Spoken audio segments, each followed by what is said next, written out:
আসসালামু আলাইকুম। আমি মাস্টার সাহেব আজকে আপনাদের সামনে হাজির হয়েছি আমাদের এসএসসি ফিজিক্সের সপ্তম অধ্যায় ওয়েভ অ্যান্ড সাউন্ড তথা তরঙ্গ ও শব্দ অধ্যায়টা নিয়ে। আজকে কনসেপচুয়াল ক্লাস করব, তারপরে ইনশাআল্লাহ সিকিউ ক্লাস করব, এমসিকিউ ক্লাস করব, সংজ্ঞা যেগুলো আছে সেগুলো নিয়েও আমি আলোচনা করব ইনশাআল্লাহ। তারপরে আর এই অধ্যায় নিয়ে কোনো সমস্যা থাকবে না। আচ্ছা, তাহলে আর কথা না বাড়িয়ে চলো শুরু করি। প্রথমত আমরা এই অধ্যায়ের প্রথম টপিকটা শিখব যে পর্যাবৃত্ত গতি কী। পর্যাবৃত্ত গতি কেন, পর্যাবৃত্ত গতিটা লাগবে আমার? এই পর্যাবৃত্ত গতিটা লাগার পেছনে কারণ হচ্ছে কি, যে তরঙ্গ যেটা সেটা একটা পর্যাবৃত্ত গতিতে এগোয়। তরঙ্গ কোন গতিতে এগোয়? পর্যাবৃত্ত গতিতে এগোয়। এখন পর্যাবৃত্ত গতি এটা কি? এটা হচ্ছে যদি কোনো বস্তুর গতি এমন হয়, যদি কথাটা দুইবার লিখে ফেলেছি জায়গায়, এমন হয় যে তার গতিপথের একটি নির্দিষ্ট বিন্দুকে একটি নির্দিষ্ট সময় পর পর অতিক্রম করে, তবে তাকে পর্যাবৃত্ত গতি বলে। তবে তার গতিকে কিংবা তাকে আর কি। এখন কি বুঝলাম আমরা? সংজ্ঞা তো পড়লাম, কি বুঝলাম আগে একটু আমরা একটা ঘড়ির কথা চিন্তা করি। এখানে একটা ঘড়ি আঁকা রয়েছে। এই ঘড়িটার মধ্যে আমরা একটা জিনিস খেয়াল করি, এই যে ঘন্টার কাঁটা এই যে এটা এই জায়গাটাকে ঠিক 12 ঘন্টার পরে আবার অতিক্রম করবে না, আবার 12 ঘন্টা পরে অতিক্রম করবে না। আর এটা কি সময়ের কোনো ব্যত্যয় করবে না, ঠিক 12 ঘন্টা পরে এই বিন্দুটাকে সে অতিক্রম করবে। অর্থাৎ সেটা এই নির্দিষ্ট গতিপথের মধ্যেই সীমাবদ্ধ থাকতেছে, অর্থাৎ এই গোল বৃত্তটার মধ্যে সে একটা জায়গাতে ঘুরতেছে এবং একটা নির্দিষ্ট বেগে 12 ঘন্টা পর পর এই জায়গাটাকে সে অতিক্রম করে। ঠিক এই লম্বাটা, এই যে লম্বা জায়গাটা তথা কি বলে এটাকে, সেকেন্ডের কাঁটা, আর এটা মিনিটের কাঁটা, এগুলো সেইমভাবে একটা নির্দিষ্ট বিন্দুকে একটা নির্দিষ্ট সময় পর পর অতিক্রম করবে। আচ্ছা, এখন পর্যাবৃত্ত গতি যেটা, সেটার একটা বিশেষ ধরন হচ্ছে সরল ছন্দিত স্পন্দন গতি। আমি এখানে সংজ্ঞা লিখে রেখেছি, আগে উদাহরণ দেব তারপরে কথা। উদাহরণটা পরের পৃষ্ঠায় নেই। আচ্ছা,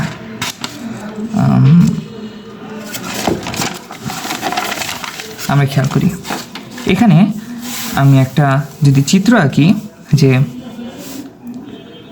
এই জায়গায় এটা,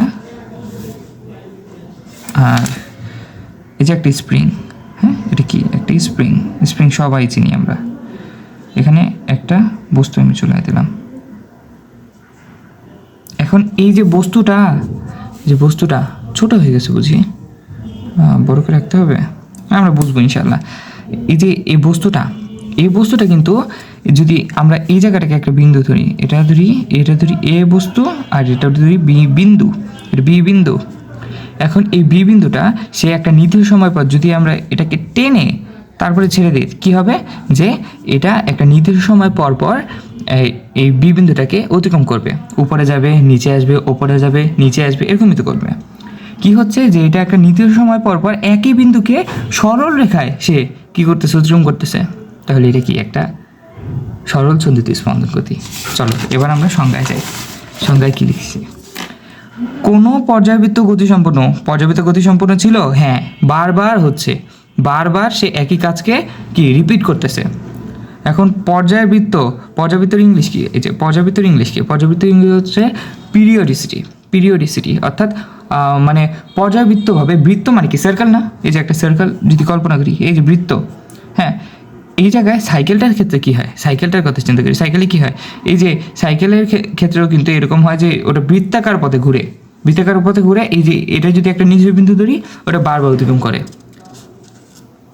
তাহলে পর্যাবৃত্ত অর্থাৎ বৃত্ত বিষয়টা আমরা যদি আমাদের আগের কারিকুলামের কথাটাও চিন্তা করি, যে তখন দেখেছিলাম কি, বৃত্ত দেওয়া হতো, যারা মানে সেকেন্ড পর্যায়ে থাকতো তাদের বৃত্ত একটা মার্কিং করা হতো, ত্রিভুজ, বৃত্ত, চতুর্ভুজ, এরকম। এখন বৃত্ত যেটা, ওক্ষেত্রে কেন দেওয়া হতো, কারণ কি, বৃত্ত মানে হচ্ছে সে একই সাইকেলে ঘুরতেছে, একই একটা সার্কেলের মধ্যে সে আবদ্ধ, সে নিজের জ্ঞানের যে পরিধি সেটাকে ব্রড করতে পারতেছে না, তার ডোমেইন অফ নলেজটাকে সে ব্রড করতে পারতেছে না। এই জন্যে তাকে বৃত্ত দেওয়া হতো। এটা আমরা সবাই জানি, সবাই কম বেশি এটার সাথে পরিচিত। এখন এই যে বৃত্তটা দ্বারা যেরকম বোঝানো হতো যে একটা নির্দিষ্ট জায়গায় আবদ্ধ, একটা নির্দিষ্ট কাজের মধ্যে, সে একটা নির্দিষ্ট কাজের মধ্যে কি আবদ্ধ, সে ওই কাজটাকে বারবার বারবার বারবার করে, সেই বৃত্ত থেকে বেরোতে পারে না। এরকম পর্যায়বৃত্ত জিনিসটাও এরকম, একটা নির্দিষ্ট সময় পর্যায় পর্যায় পর্যায় পর্যায় কিন্তু পর্যায় মানে কি? পর্যায় মানে হচ্ছে একটা নির্দিষ্ট টাইম ফেজ, একটা নির্দিষ্ট টাইম ফেজ, একটা নির্দিষ্ট ধাপ, একটা সময় যা সময় দ্বারা কি বিভাজিত। এই সময় দ্বারা বিভাজিত এই ধাপটা কে আমরা পর্যায় বলি। আর এই পর্যায়টা বারবার বারবার বৃত্তাকারে যদি আমরা আমাদের ঘটতে থাকি, একটা পর্যায়ে এর মধ্যে থেকে আমরা যদি একটা কাজকে বারবার করতে থাকি, ওটাকে পর্যাবৃত্ত গতি বলি। আর সরলচন্দ্রিত স্পন্দন গতিতে ওটা সরল রেখায় সম্পাদিত হয়, ওটা সরল রেখায় সম্পাদিত হয়, মনে রাখতে হবে। পর্যাবৃত্ত গতি এই যে বৃত্ততে দেখলাম না, বৃত্ত আমরা যদি একটা কি বলে ত্রিভুজের কথা কল্পনা করি, এই ত্রিভুজও যদি এরকম হয়, সে বারবার বারবার এই জায়গাটাকে অতিক্রম করতেছে গিয়ে, তাহলে কি হবে? এটাও একটা কি হবে? এটাও একটা পর্যাবৃত্ত গতি হবে। পর্যায়গুলো অর্ধেক সময় একদিকে। আচ্ছা, এখানে আমরা যখন সরলচন্দ্রিত স্পন্দন গতি দেখব তখন কি হবে? সেটা সরলরেখায় হবে, সরলরেখায় হবে, যেমনটা আমরা এই উদাহরণে দেখেছি। উদাহরণে কি দেখেছি? যে এটা একটা সরলরেখায় হচ্ছে। আচ্ছা, সরলরেখায় হচ্ছে। এখন সরলচন্দ্রিত স্পন্দন গতি যে সরল কথাটা, সেটা এই সরলরেখাকেই নির্দেশ করে। আচ্ছা, এখন কি বলছি আমি? কোনো পর্যাবৃত্ত গতি সম্পন্ন পর্যাবৃত্ত গতি ছিল? হ্যাঁ ছিল। বস্তুর গতি যদি এরকম হয় যে তার সরলরেখা ছিল, অবশ্যই ছিল। তার পর্যায়কালে অর্ধেক সময় একদিকে এবং বাকি অর্ধেক সময় পূর্ব দিকের বিপরীত দিকে কাটায় বা অতিবাহিত করে, তবে তাকে আমরা সেগুলিকে SHM বলি, SHM বলি, কিংবা এটাকে আমরা বলতে পারি সরল চন্দ্রিত স্পন্দন গতি। ইংলিশে যেটাকে বলে যে simple harmonic motion, simple harmonic motion.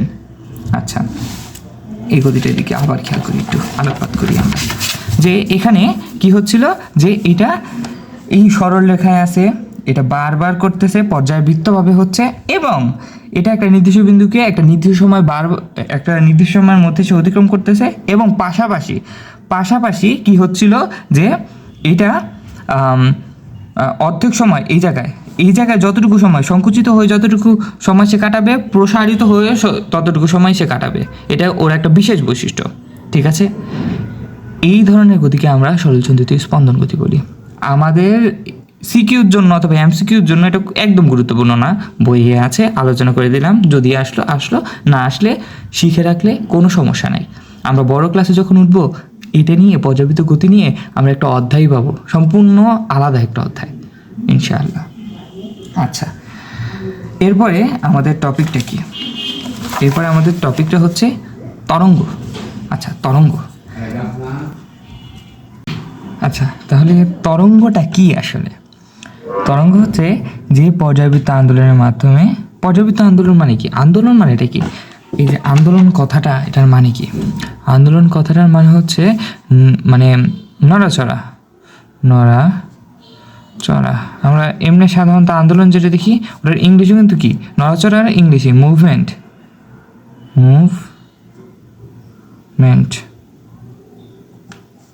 আবার অভ্যুত্থান আবার আলাদা জিনিস, যদিও ওটা আবার আপরাইজিং। যাই হোক, মুভমেন্ট মানে কি? নড়াচড়া মানে কি? আন্দোলন, ঠিক আছে? আন্দোলন। পর্যায়বৃত্ত আন্দোলন মানে কি? বারবার যেটা সংঘটিত হচ্ছে, এরকম কিছু যেটা রিপিট হচ্ছে, এরকম কোনো কাজ, এরকম কোনো আন্দোলন, এর মাধ্যমে শক্তি স্থানান্তরিত হয়, কিন্তু মাধ্যমে যে কণাসমূহ সেগুলো স্থানচ্যুত হয় না, কিংবা এক স্থান থেকে অন্য স্থানে স্থায়ীরূপে স্থানান্তরিত হয় না, তাকে বলে তরঙ্গ। ব্যাপারটা একটু প্র্যাকটিক্যালি বোঝার চেষ্টা করি। সবাই দেখেছি এরকম একটা উদাহরণ হচ্ছে পানির তরঙ্গ, ঢেউ। আমরা যদি পুকুরে ঢিল মারি, তখন কি হবে? যে একটা তরঙ্গের সৃষ্টি হবে। আমাদের কাছে পুকুর না থাকলে, আমাদের আশেপাশে পুকুর না থাকলে, নদী না থাকলে, আমরা আমাদের বালতিতেও দেখতে পারি, প্রয়োজনে জোরে একটা টোকা দেবো নিচের দিকে, যে জায়গায় প্লাস্টিকটা আছে ওখানে একটা টোকা দিব, দেখবো যে ওই জায়গায় কম্পনের সৃষ্টি হয়েছে, এবং পানিটা কীরকম যেন মানে কম্পিত হচ্ছে। ওই যে কম্পিত হওয়াটা, এটাই তরঙ্গ। এটাই তরঙ্গ। ঢেউ যেটা আসে পানির যে ঢেউটা আসে সেই ঢেউটাও কিন্তু তরঙ্গ, ঠিক আছে, সেই ঢেউটাও তরঙ্গ। এই যে যেরকম অনুপ্রস্থ তরঙ্গ এবং অনুদৈর্ঘ্য তরঙ্গ, তরঙ্গের দুইটা টাইপ, ঠিক আছে।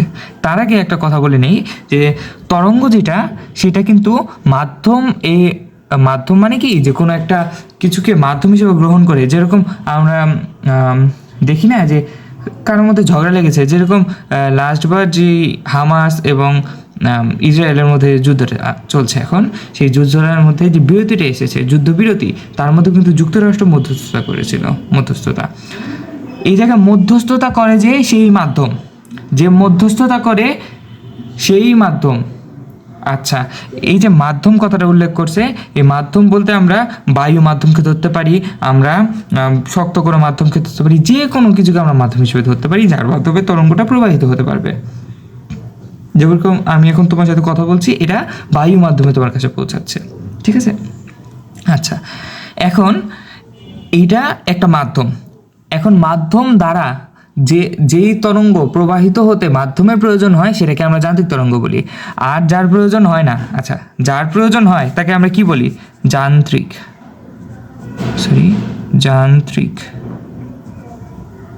যান্ত্রিক। আর আরেকটা কি আমি একটু সুন্দর করে লিখি। একটা হচ্ছে কি যান্ত্রিক, আরেকটা হচ্ছে কি, আরেকটা লাল কালি দিয়ে লিখি, আরেকটা হচ্ছে ওটা মাধ্যম ব্যতীত আর কি, ওটা নির্দিষ্ট কোনো নাম আমাদের বলে দেওয়া নেই, কিন্তু তাড়িৎ চুম্বকীয় তরঙ্গ হিসেবে উল্লেখ করা হয়েছে তাকে। বইয়ে যা উল্লেখ করছে তাই লিখি, তড়িৎ চুম্বকীয় অথবা তাড়িত চুম্বকীয়, যেটাই লিখি, চুম্বকীয়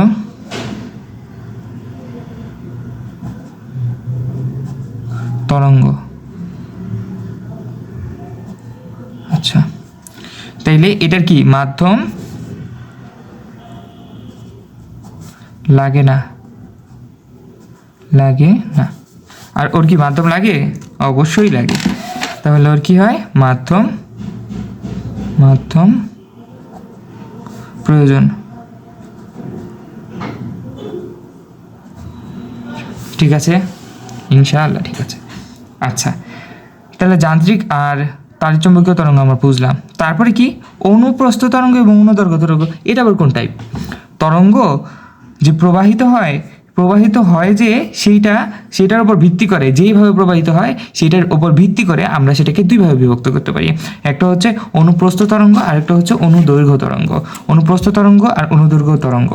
আচ্ছা, অনুপ্রস্থ তরঙ্গ কোনটা, অনুদৈর্ঘ্য কোনটা? এখন আমরা আগে বিস্তার সম্পর্কে একটু জানি, বিস্তারটা একদম সহজ। যে এই পয়েন্টটা, এটা হচ্ছে তার সাম্যাবস্থা। যদি এটা তরঙ্গ না থাকতো তাহলে কণাগুলো এরকম সমান অবস্থায় থাকতো। এটা কি হতো না, এই যে এরকম আন্দোলিত হতো না, ওপরে নিচে যেত না, এরকম সমান অবস্থা থাকতো, ঠিক আছে। এটাকে বলে সাম্যাবস্থা।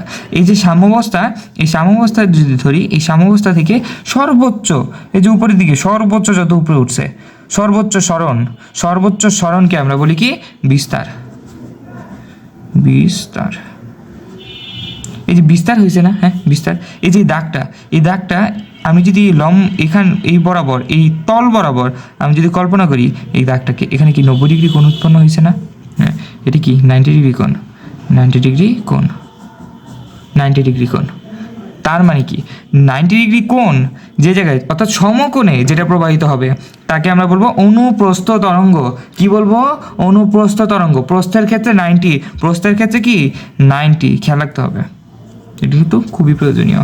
আর অনুদৈর্ঘ্য কি? অনুদৈর্ঘ্য বলতে কি বোঝায়?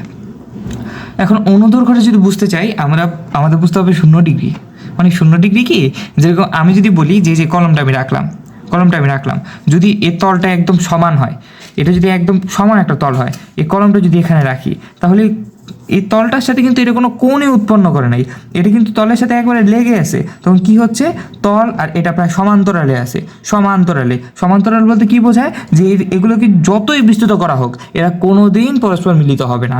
এখন এই যে দাগগুলো, এই দুটা দাগ যেরকম সমান্তরাল, এই দুটাকে যতই তুমি বিস্তৃত করো এরা কোনোদিন মিলবে না। কিন্তু এরকম আমি যদি কল্পনা করি, এই একটা দাগ, না, এই যে এই একটা আর এই একটা এরকম বাঁকা আছে, এটাকে একটু বিস্তৃত করে দিলেই মিলে গেল, তাই না? একটু বড় করে দিলেই মিলে যায়। যেগুলো সেগুলো অসমান্তরাল, আর যেগুলো মিলে না সেগুলো কি সমান্তরাল। আচ্ছা, এইরকম সমান্তরালভাবে 0 ডিগ্রি কোণে কত ডিগ্রি, 0 ডিগ্রি কোণে, 0 ডিগ্রি কোণে এটা হচ্ছে কি অনুদৈর্ঘ্য তরঙ্গ, অর্থাৎ মাধ্যম। এটা যদি মাধ্যম হয়, আচ্ছা এইটাকে আমরা ধরি কি তরঙ্গ, তরঙ্গ, আর এটা কি কোথায়গুলো, এই যে, আর এটা কি মাধ্যম। মাধ্যমের সাথে কিসে যাচ্ছে, এটা কিসে যাচ্ছে, সমান্তরাল না, 0 ডিগ্রি কোণে না, হ্যাঁ। এটাই কিন্তু আমাদের সেই কাঙ্ক্ষিত অনুদৈর্ঘ্য তরঙ্গ। বুঝলাম? অবশ্যই বুঝেছি। আচ্ছা, এই জায়গায় অনুদৈর্ঘ্য তরঙ্গ এবং অনুপ্রস্থ তরঙ্গ আর যান্ত্রিক তরঙ্গ, তাড়িৎচুম্বকীয় তরঙ্গ, এদের উদাহরণ হচ্ছে এমসিকিউর জন্য মাস্ট, লাগবেই। তাহলে উদাহরণগুলো একটু বলি। আচ্ছা, এই যে অনুপ্রস্থ তরঙ্গের আমি উদাহরণগুলো আগে বলি। অনুপ্রস্থ তরঙ্গ কি 90 ডিগ্রি ভাবে যায়, পানির ঢেউ,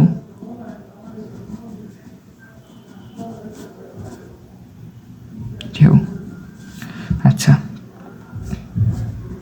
এটা কি আছে, আমরা যদি অনুদৈর্ঘ্য তরঙ্গ কথা চিন্তা করি, অনুদৈর্ঘ্য তরঙ্গের মধ্যে আছে শব্দ, শব্দ, এইগুলি ইম্পর্টেন্ট, এগুলি মোস্ট ইম্পর্টেন্ট, আমাদের এগুলি মনে রাখতেই হবে। তা না হলে আমরা যে এমসিকিউ আসবে, এমসিকিউগুলি কিন্তু আমরা অ্যান্সার করতে পারবো না। তারপরে আমরা যদি অনুদৈর্ঘ্য আরও চিন্তা করি, এটা একটা স্প্রিংয়ের কথা চিন্তা করতে পারি, স্প্রিং, স্প্রিং, স্প্রিং। আর যদি অনুপ্রস্থ যেটা, এটার কথা আরেকটু চাই, তাহলে আমরা আর কিসের কথা চিন্তা করতে পারি, বেতার তরঙ্গ, বেতার। আর সবচাইতে ইম্পর্টেন্ট আলো, আলো, আলোক তরঙ্গ যেটা, সেটা কিন্তু অবশ্যই অবশ্যই একটা অনু কি প্রস্থ তরঙ্গ, আলো। এটা মনে রাখতে হবে, এটা মনে রাখতে হবে, ঠিক আছে ইনশাআল্লাহ, ঠিক আছে। আচ্ছা, তাহলে আমরা অনুপ্রস্থ আর অনুদৈর্ঘ্য তরঙ্গের উদাহরণগুলো দেখলাম। তারপরে এখন দেখব আমরা আমাদের যেই যান্ত্রিক তরঙ্গ, সেটা যান্ত্রিক তরঙ্গ উদাহরণের মধ্যে কী কী আছে, কী কী আছে, বেশি উদাহরণ দিব না, যেগুলো প্রয়োজন এগুলি দিব। যান্ত্রিক তরঙ্গের উদাহরণের মধ্যে আমরা পাই শব্দ, শব্দ, পানির ঢেউ, বেতার তরঙ্গ, এরা যারা আছে সবই মানে যান্ত্রিক তরঙ্গ প্রায়। আর তাড়িৎচুম্বকীয় তরঙ্গের মধ্যে আমরা এখানে লিখি, এখানে লিখি, তাড়িৎচুম্বকীয় তরঙ্গের মধ্যে আমরা লিখতে পারি কাদের কথা, আমরা লিখতে পারি আলো, মোস্ট ইম্পর্টেন্ট, আলো মোস্ট ইম্পর্টেন্ট, যেগুলো বক্স করে দিচ্ছি এগুলো ইম্পর্টেন্ট, আলো। আর লিখতে পারি আমরা তাপ, তাপ। কিন্তু এদিকে একটা শর্ত আছে, বিকিরণ প্রক্রিয়ায়, বিকিরণ প্রক্রিয়ায় প্রবাহিত হলে তবেই শেষ, তরঙ্গটা বুঝলাম। আচ্ছা, অনুপ্রস্থ তরঙ্গ, অনুদৈর্ঘ্য তরঙ্গ, এগুলো আমাদের বোঝা হলো। এখন আমাদের এই যে আমাদের যে টপিকগুলো ছিল, টপিকগুলোকে আমরা একটু দেখি। যে আমাদের পর্যাবৃত্ত গতি শেষ, SHM শেষ, তরঙ্গ শেষ, তরঙ্গ প্রায় শেষ আর কি, প্রকারভেদটা অনুদৈর্ঘ্য তরঙ্গ, অনুপ্রস্থ তরঙ্গ শেষ, মাধ্যম শেষ, পূর্ণ স্পন্দন এবারে আমরা শিখবো। পূর্ণ স্পন্দন কি, পূর্ণ স্পন্দনটা কি, আমি একটু লাল কালি ব্যবহার করি, হ্যাঁ।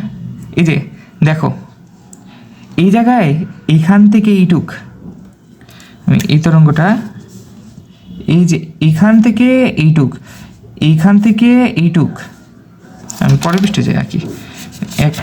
একটা জিনিসের মধ্যে এত কিছু দিলে বুঝবে না পরে তোমরা, হ্যাঁ। সবুজ কালি নেই, না নীল কালি নেই, বেটার হয়। এ পাশে আর কি, এ পাশে আর রাখতে পারবো তাহলে। এই এই একটু ফাস্ট রাখতেছি,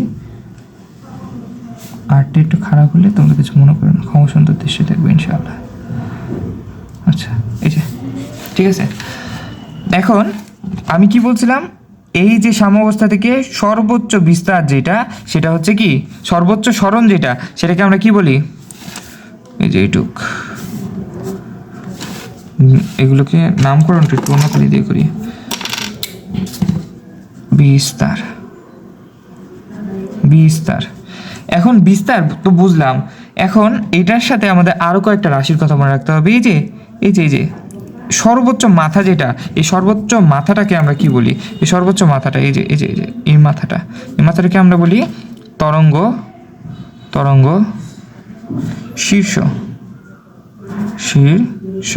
ঠিক আছে, এই সর্বোচ্চ যে জায়গাটা, সর্বোচ্চ যে মাথাটা আর কি, সেটাকে আমরা কি বলি? তরঙ্গ শীর্ষ। আর এটাকে ইংলিশে আমরা বলি ক্রেস্ট।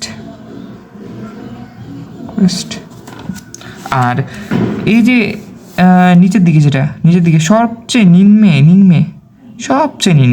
যেটা, এই যে এটা হচ্ছে কি? তরঙ্গপাদ। ইংলিশে আমরা বলি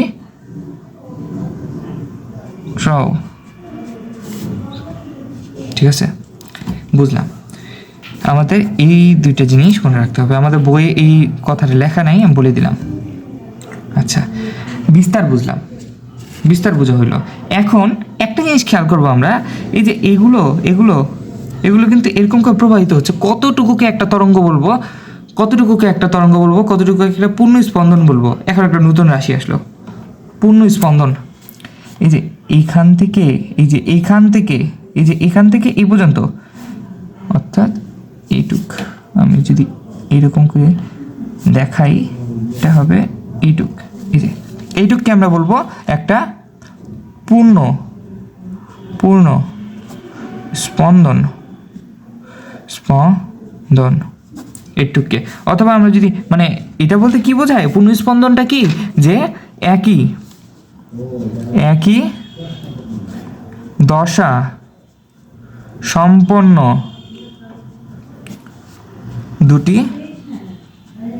দুটি কণার দূরত্ব মনে রাখতে হবে। আর বিস্তারটা আমি একটু ছোট্ট কথা লিখে রাখতে ভুলে যাই, যে এটা সর্বোচ্চ সাম্যাবস্থা থেকে সাম্যাবস্থা হতে সর্বোচ্চ কি স্মরণ বা দূরত্ব অতিক্রম, যেটা বুঝি আমরা সেটা মনে রাখবো। আচ্ছা, পূর্ণ স্পন্দন বুঝলাম তো, ইনশাআল্লাহ বুঝেছি। এখন যে পূর্ণ স্পন্দন, এই যে পূর্ণ স্পন্দন হয়েছে, একটা পূর্ণ স্পন্দনের দৈর্ঘ্য যতটুকু, এই যে পূর্ণ স্পন্দনের দৈর্ঘ্য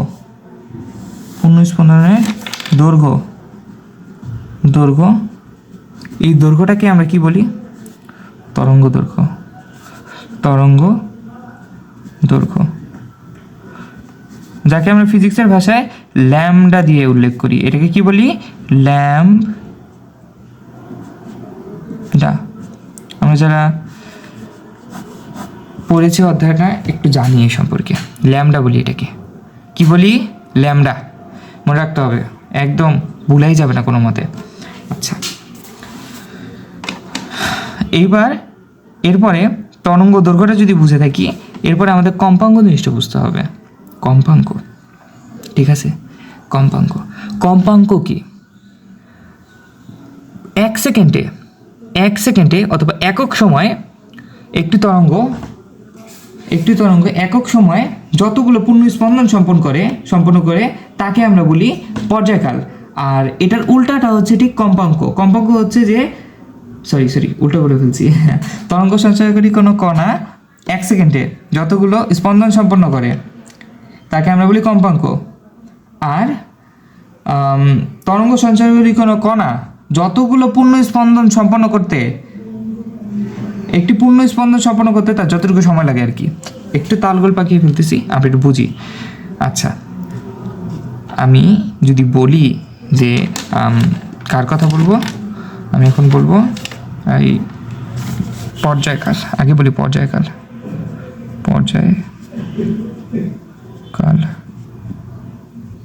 এটা হচ্ছে টাইম পিরিয়ড।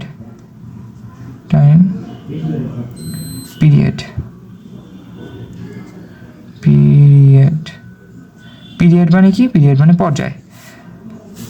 এটা কি? টাইম পিরিয়ডটাকে আমরা কী দ্বারা প্রকাশ করি? টি দ্বারা প্রকাশ করি, বড় হাতের টি, ছোটো হাতের না, বড় হাতের টি দ্বারা প্রকাশ করি। খুব মনে রাখতে হবে, ভুলে যাবে না এটা। আচ্ছা, এখন পর্যায়কালটা কি? যে 1 সেকেন্ডে, কি বলে ওটাকে, যে একটি পূর্ণ স্পন্দন সম্পন্ন হতে যে পরিমাণ সময় লাগে, একটি পূর্ণ স্পন্দন, এই যে পূর্ণ একটি স্পন্দন, এই পূর্ণ স্পন্দন সম্পন্ন হতে যতটুকু সময় লাগে, যে সময়ের মধ্যে হয়, সেটাকে আমরা বলি কি? Time period. কি বলি? Time period. মনে থাকবে? ইনশাআল্লাহ মনে থাকবে। কম্পাঙ্ক কাকে বলে?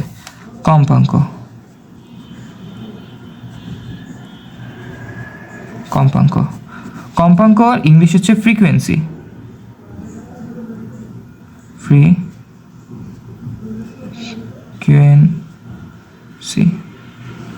হাতের লেখা একটু খারাপ হচ্ছে, তুমি একটু বুঝে নিও। ফ্রিকোয়েন্সি আমরা এটাকে ছোট হাতের F দ্বারা প্রকাশ করি, ছোট হাতের F। ঠিক আছে, কম্পাঙ্কটা কি? কম্পাঙ্কটা হচ্ছে, আচ্ছা, কম্পাঙ্ক হচ্ছে যে আমরা একক সময়ে যতগুলো পূর্ণ স্পন্দন সম্পন্ন হয় তাকে আমরা কম্পাঙ্ক বলি। একক সময়ে যতগুলো পূর্ণ স্পন্দন সম্পন্ন হয়।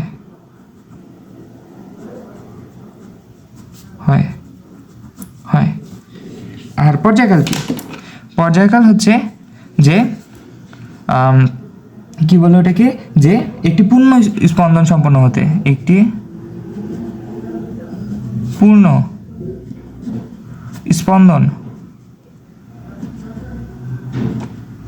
সম্পন্ন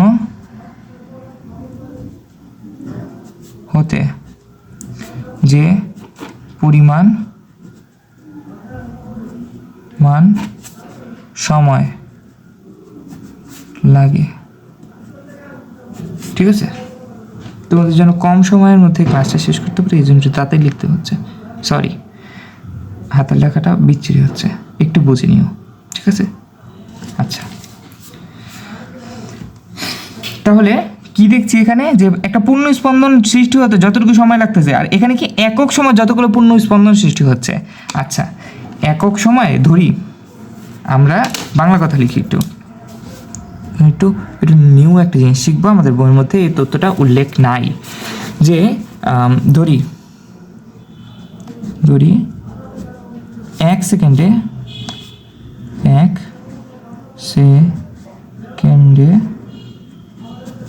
পূর্ণ স্পন্দন সৃষ্টি হয় অ্যান্টি। ঠিক আছে, অ্যান্টি কয়টা? অ্যান্টি। অতএব টি সময় অথবা টি সেকেন্ডে পূর্ণ স্পন্দন সৃষ্টি হয় কতটি? n ডিভাইডেড বাই টি না? হ্যাঁ, বুঝছি। আচ্ছা, তাহলে এই জায়গায় কি শিখছি আমি, যে একটি পূর্ণ স্পন্দন সম্পন্ন হতে যতটুকু সময় লাগে, আর যতটুকু সময় লাগে 1 সেকেন্ডে। আচ্ছা, 1 সেকেন্ডে পূর্ণ স্পন্দন সৃষ্টি হয়েছে কয়টা? কয়টা? এনটা। আর টি সেকেন্ডে কতগুলো সৃষ্টি হয়েছে? n ডিভাইডেড বাই টি। এই টি সেকেন্ডে যতগুলো স্পন্দন সৃষ্টি হয়েছে সেটাই হচ্ছে আমার f। তাহলে আমি সূত্র কি পাইলাম? অতএব লাল কালি দিয়ে লিখে দিচ্ছি যে f is equal to n divided by T. একটা নির্দিষ্ট সময়, এই জায়গায় একক সময়, মানে একক সময় তো nটা হয়, এটা বুঝলাম। এখন টি সময় যতগুলো হয় সেটা যদি আমি যতগুলো স্পন্দন সৃষ্টি হয়েছে সেটা দিয়ে ভাগ করি, তাহলে কিন্তু আমার একক সময় কতগুলো হচ্ছে আমি এটা বের করে ফেলতে পারতেছি, তাই না? উল্টা করলাম? হ্যাঁ, উল্টা করছি, শুরু থেকে যা মনে হচ্ছিল। আচ্ছা, ধরি টি সেকেন্ডে আমার অ্যান্টি হয়, তাহলে 1 সেকেন্ডে কতগুলো হয়? 1 সেকেন্ডে টি সেকেন্ডে এতগুলো হয়েছে, আর 1 সেকেন্ডে এতগুলো। 1 সেকেন্ডে আমার যতগুলো সৃষ্টি হচ্ছে সেটা হচ্ছে আমার কি? কাঙ্ক্ষিত f। তাহলে F is equal to N divided by T. ঠিক আছে, ইনশাআল্লাহ ঠিক আছে। আচ্ছা, আর আর আমরা মনে রাখবো যে এইটা আর এইটা পরস্পর বিপরীত, অর্থাৎ F is equal two T inverse one, আমরা অনেকে লিখি 1/t। ঠিক আছে, ঠিক আছে, অর্থাৎ 1/t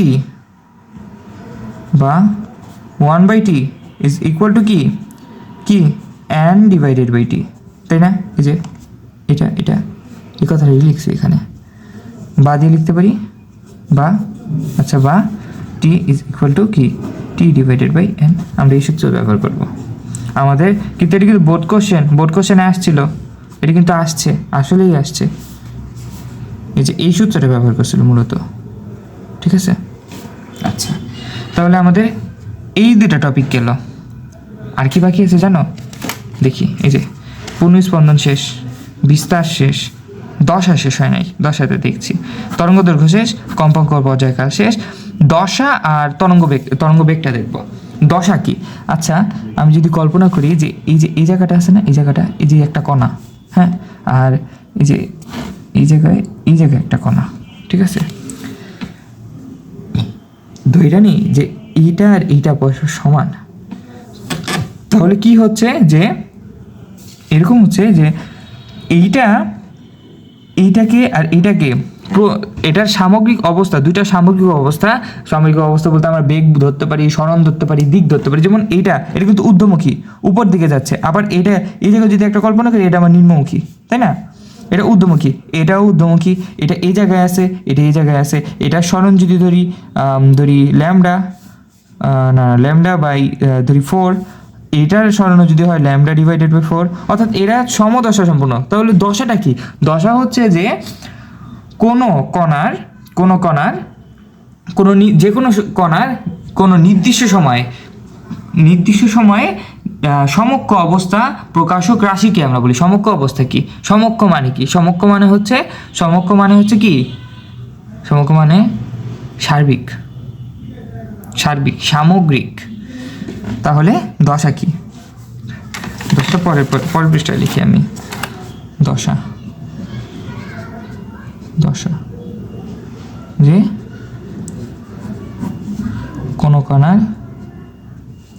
কোনো কণার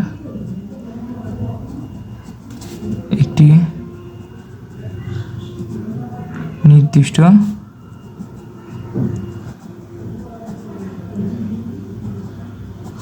সময়ে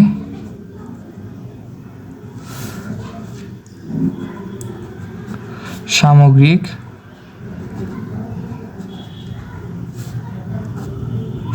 সমক্ষ আর সামগ্রিক একই কথা।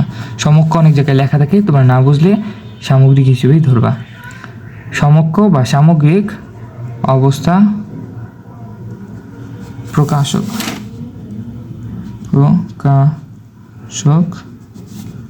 রাশিকে দশা বলে। এই রাশিটা এই রাশিটা কি হতে পারে? এই রাশি হতে পারে ত্বরণ। এই রাশিটা হতে পারে ত্বরণ, হ্যাঁ ত্বরণ হইতে পারে। ত্বরণ অথবা বেগ ধরতে পারি, বেগটা ধরে বেটার। ত্বরণ, বেগ, সরণ, দিক,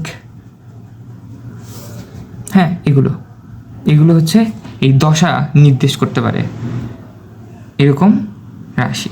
ঠিক আছে, আচ্ছা দশা তো বুঝলাম। আচ্ছা, দশার পরে দশা তো এবার টিক দিয়ে ফেলি। এখন তরঙ্গ দৈর্ঘ্যের মধ্যে আমি আবার তিনটা কি, এই যে এই তিনটা কি জানো? এই তিনটা হচ্ছে এই তরঙ্গ বেগকে প্রভাবিত করে। এই তিনটে জিনিস আমরা দেখব। তরঙ্গ বেগ কি? তরঙ্গের বেগ। তরঙ্গ বেগ কি? তরঙ্গের বেগ মানে কি? বেগ মানে কি? বেগ মানে হচ্ছে একক সময় অতিক্রান্ত সরণ। আচ্ছা, তাহলে তরঙ্গ বেগ কি?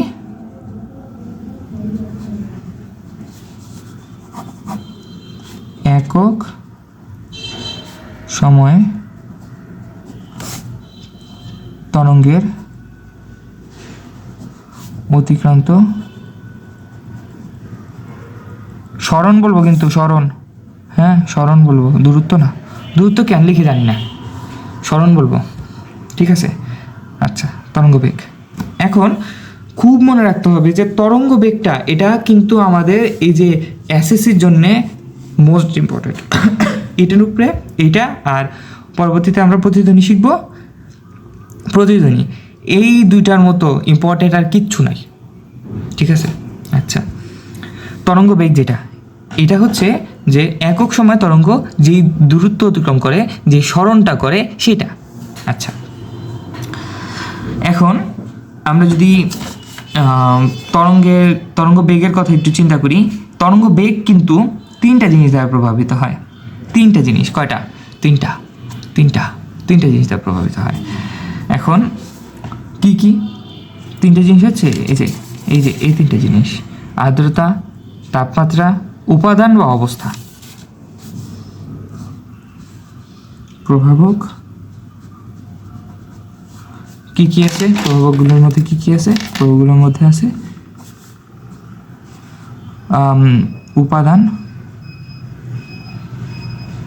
কিসের উপাদান? মাধ্যমের উপাদান, কিন্তু উপাদান বা অবস্থা মাধ্যমের।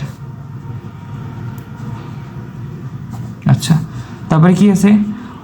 উপাদান বা অবস্থা। তারপরে কি আছে? তারপরে আছে হচ্ছে আর্দ্রতা, আর সবচেয়ে বেশি তাপমাত্রা, মোস্ট ইম্পর্ট্যান্ট। তাপমাত্রা কিন্তু আমি একদম নিউ একটা ভাইয়ার নিজের আবিষ্কার করা সূত্র, ঠিক আছে। এটা দেখো, নিজের কীরকম আবিষ্কার, যে একটু মডিফাই করছি আর কি, দেখবো আমরা। আচ্ছা, শর্টকাটে শেখাই দেবো আমি। এখন উপাদান বা অবস্থা বলতে আমি কি বুঝাইছি মাধ্যমের। এখন আমরা একটু খেয়াল করি, আমি যে টেবিলে বসে আছি, তুমি যে টেবিলে বসে আছো, যে জায়গায় বসে আছো, একটা শক্ত সারফেসে কান দাও তো, কান দেওয়ার পরে এক জায়গায় একটু টোকা দাও, দেখবো কত জোরে শব্দটা শোনা যায়। ওই যে আমি যে শব্দটা করেছি, সেই শব্দটা আমি বায়ু মাধ্যমে অথবা আমি সেখানে কান না লাগিয়ে যদি শুনি, কীরকম শোনা যাবে? আস্তে শোনা যাবে, একটা মিডিয়াম একটা পর্যায়ে শোনা যাবে, মিডিয়াম একটা লেভেলে শোনা যাবে। কিন্তু আমি যদি কান ওখানে লাগাই, তারপরে টোকা দিই, তারপরে শোনার চেষ্টা করি, তখন কি হবে? সেটা অনেক জোরে শুনতে পাবো, মনে হবে যে একদম কানের কাছে গিয়ে শব্দ করছে, এরকম লাগবে না? এটা কেন লাগে? এটা হচ্ছে উপাদান বা অবস্থা। এখন তার মানে কি, যে আমি যদি কঠিন মাধ্যমে দিই, কঠিন মাধ্যমে কি হয়? কণাগুলো কাছাকাছি থাকে না? কণাগুলো কাছাকাছি থাকে, একে অপরের কাছাকাছি থাকে, তখন কি হয়?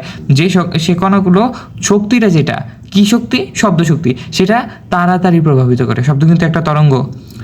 আচ্ছা, শব্দটাকে তাড়াতাড়ি সে পরিবাহিত করে। আচ্ছা, তাহলে বায়ু মাধ্যম যেটা সবচাইতে ধীরে, বায়ু মাধ্যমে সেটা সবচাইতে ধীরে প্রবাহিত করে তরঙ্গকে, শব্দকে। আর কঠিন মাধ্যমে সবচেয়ে বেশি যেটা আছে, কি বলে ওটাকে, বায়বীয় না, তরল পদার্থ সবচাইতে মানে মিডিয়াম পর্যায়ে আছে আর কি, সবচেয়ে বেশিও না, সবচেয়ে কমও না। তাহলে উপাদানটা বুঝলাম আমরা। উদাহরণটা কিন্তু আমরা যদি একটু চিন্তা করি বুঝে যাব, ঠিক আছে। আর্দ্রতা কি জানো? আর্দ্রতা হচ্ছে জলীয় বাষ্পের উপস্থিতি।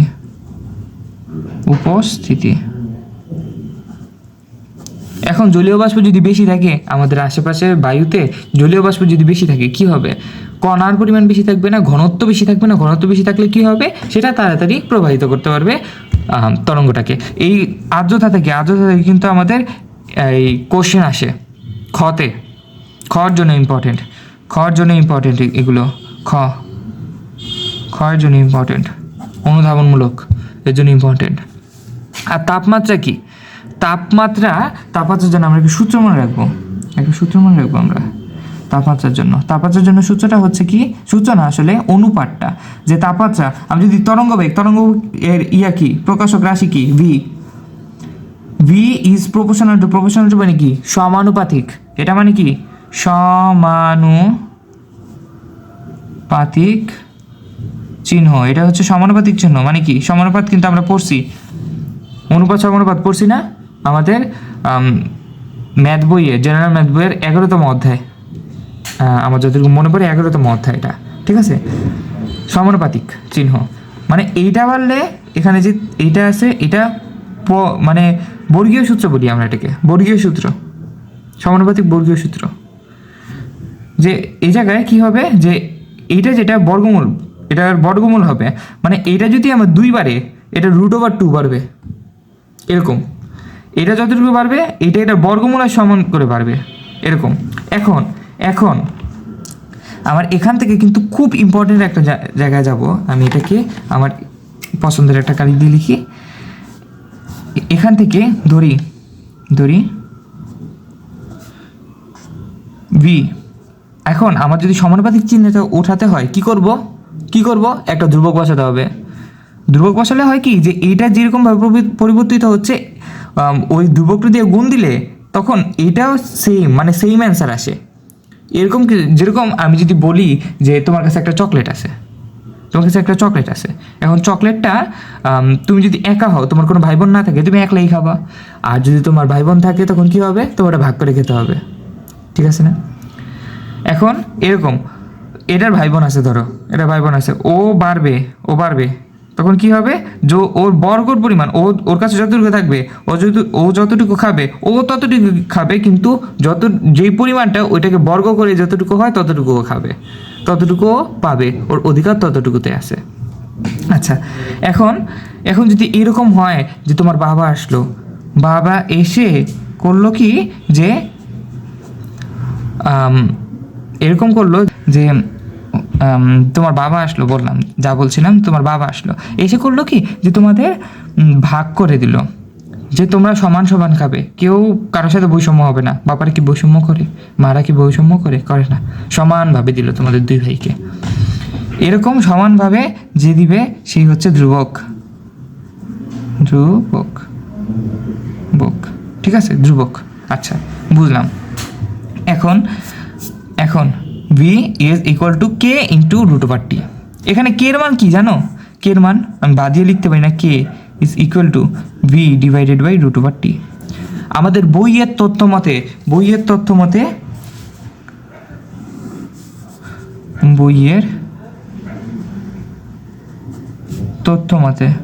আমরা কিন্তু তথ্য বলি, তথ্য না, তথ্য, উচ্চারণটা ঠিক করে নাও, তথ্য মতে, বইয়ের তথ্য মতে কি, যে 0 ডিগ্রি সেলসিয়াস তাপমাত্রায়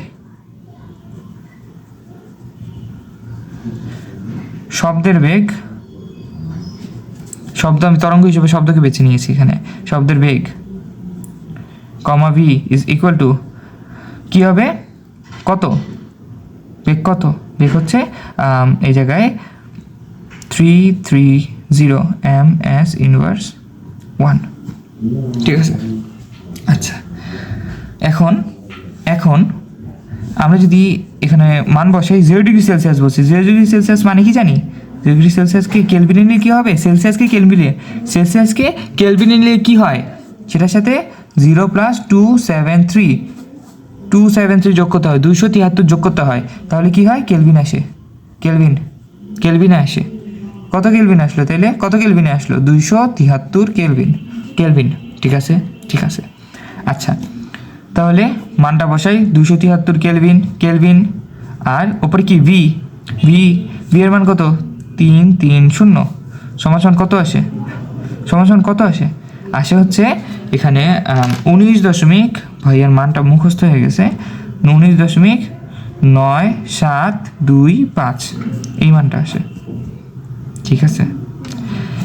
এইটা এখন যদি আমাকে বলে 30 ডিগ্রি সেলসিয়াস তাপমাত্রায় বেগ কত, যদি 0 ডিগ্রি সেলসিয়াস তাপমাত্রায় বেগ আমার 330 দেওয়া থাকে আর কি, অথবা যদি না দেওয়া থাকে আমি 330ই ধরবো। কোনো বেগ যদি 0 ডিগ্রি সেলসিয়াস তাপমাত্রা অথবা কোনো তাপমাত্রায় কোনো বেগ না দেওয়া থাকে, ডাইরেক্ট যদি বের করতে বলে 30 ডিগ্রি সেলসিয়াস তাপমাত্রা আমার বেগ কত, তখন আমি কি করব, যে অতএব দিয়ে লিখবো 30 ডিগ্রি সেলসিয়াস তাপমাত্রায় বেগ, অথবা প্রথমে একটা ফরম্যাটে আনি, যে v3টা ইজ ইকুয়াল টু কী হবে, v3টা ইজ ইকুয়াল টু হবে এই যে 19.9725 ইন্টু যে তাপমাত্রাটা থিটা, এইটুক আচ্ছা রুট ওভার থিটা কিন্তু, হ্যাঁ রুট ওভার থিটা এটাই মান, ঠিক আছে এটাই মান, এইটাই হচ্ছে মান, এটা আমাদের খেয়াল রাখতে হবে।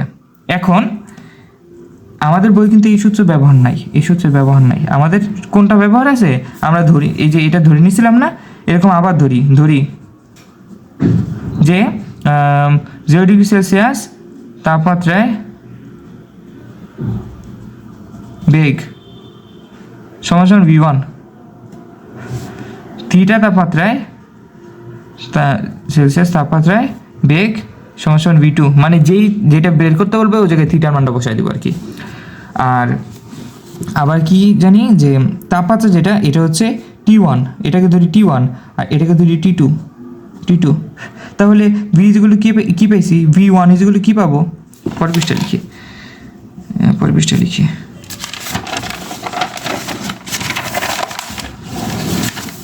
অতএব v1 ইজগুলো কি k into root over T1 এবং এটাকে ধরি i, আর এটা হচ্ছে কি v2 ইজিক্যাল টু কি k ইন্টু রুট ওভার, ধ্রুবক তো ধ্রুবক কোনো ভিন্ন হয় না, ধ্রুবক সবসময় একই থাকে, ধ্রুবক মানে কি ধ্রুব মানে কি পরিবর্তিত হয় না, অপরিবর্তনশীল, বুঝলাম।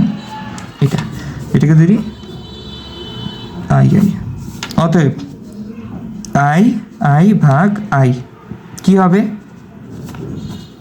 v1 ডিভাইডেড বাই v2, আচ্ছা একটু ভুলে গেছে এটা, ঠিক আছে আমরা এইভাবে ব্যবহার করবো, এইটুক সমান কি k divided root over k into root over T1 k into root over T2 ভাগ করে দিলাম, কে কাটা, অতএব v1 ডিভাইডেড বাই v2 এটা root over T1 divided by T2, এটা সবচেয়ে বেশি ব্যবহার হয়, ঠিক আছে এটা সবচেয়ে বেশি ব্যবহার হয়, এটা কিন্তু খুব ইম্পর্টেন্ট, এটা আমাদের লাগবে, এটা আমার পরীক্ষায় আসবে। আমরা এর বদলে অল্টারনেটিভ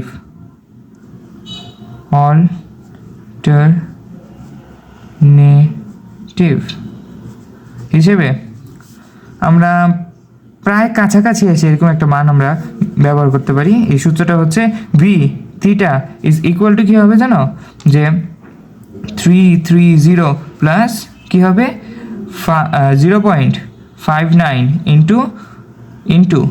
ইন্টু থিটা, এটা থিটার মান এই যে মানে যত ডিগ্রি সেলসিয়াস যাবে ওটা এই জায়গায় এইটাই হবে, এটাও মানে অনেকটা কাছাকাছি মান আসে কিন্তু অ্যাকিউরেট মান আসে না, এটাতে যতটুকু মান আসে তার থেকে বেশি অ্যাকিউরেট আসে এই যে এটা থেকে, আর তার থেকে বেশি অ্যাকিউরেট আসে এই জায়গায় সবচেয়ে বেশি বেটার, কিন্তু আমাদের কাছে হাতে টাইম নাই তখন এই সূত্রে ব্যবহার করে ফেলতে পারি, কিংবা আমরা ওই সূত্রে ব্যবহার করতে পারি যেটা ভাইয়া দেখালাম।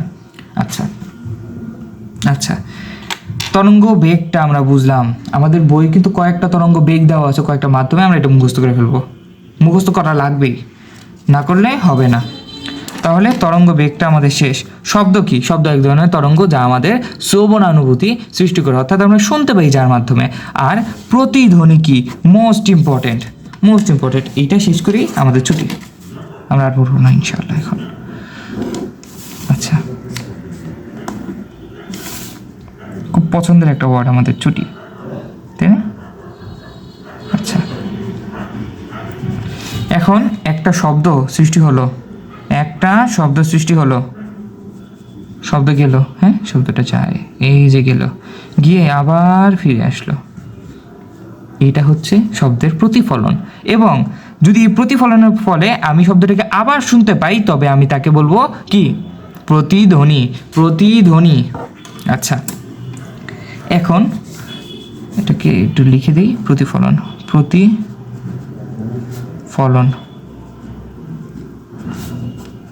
শুনতে পেলে, শুনিতে পেলে কি হবে, এটা হয়ে যাবে প্রতিধ্বনি, ঠিক আছে। প্রতিধ্বনি যেটা, এক্ষেত্রে আমাদের একটা কথা খেয়াল রাখতে হবে, যদি 0.1 সেকেন্ড পর্যন্ত আমাদের কথা বা উৎপন্ন উৎপন্ন শব্দের রেশ থাকে। আমরা এই রেশ থাকাটাকে অনেকে বুঝি না, মুখস্থ করে রাখি। এটা একটু বুঝি যে আমি তোমার সাথে কথা বলছি, 0.1 সেকেন্ড পর্যন্ত আমার মাথায় থাকবে তোমার সাথে আমি কথা বলছি, তারপরে কিন্তু আমার থামলাম, এই যে থামলাম, আমি বুঝছি যে আমি থেমে গেছি। এখন যা শব্দ হবে তা আমার শব্দ না, অন্য কারো শব্দ, অন্য কিছু, অন্য কোনো মাধ্যমের শব্দ। এখন যদি এইরকম হয়, তুমি 0.1 সেকেন্ড পরে তোমার শব্দটাকে তোমার আওয়াজে যদি আবার শুনতে পাও, তখন বুঝবে ওটা প্রতিধ্বনি।